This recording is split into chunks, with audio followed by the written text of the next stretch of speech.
Because an artist is a man who makes his living by playing, whether he's dancing or painting or playing music or whatever it is, and he has to overcome this problem.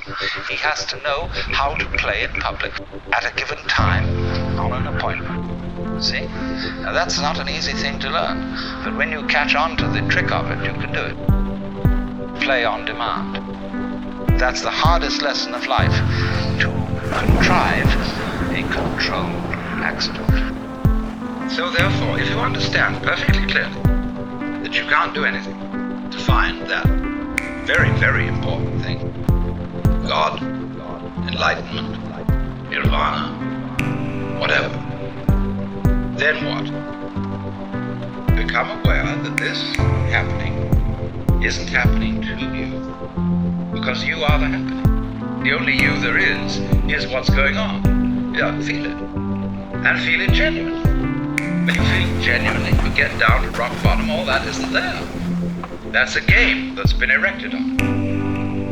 Now, if you will use your senses, you will see that that is a hallucination. The present does not come from the past. The past does not move the present, unless you insist that it does.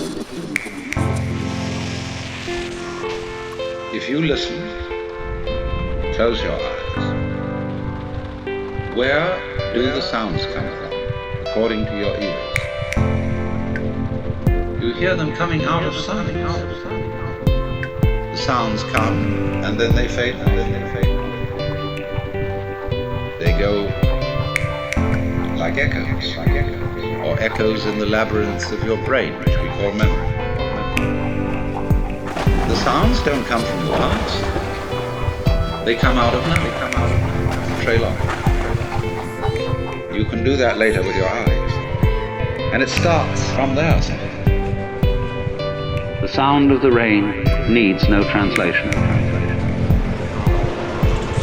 So what does the rain say? You see, that's the point. And all the talk in the world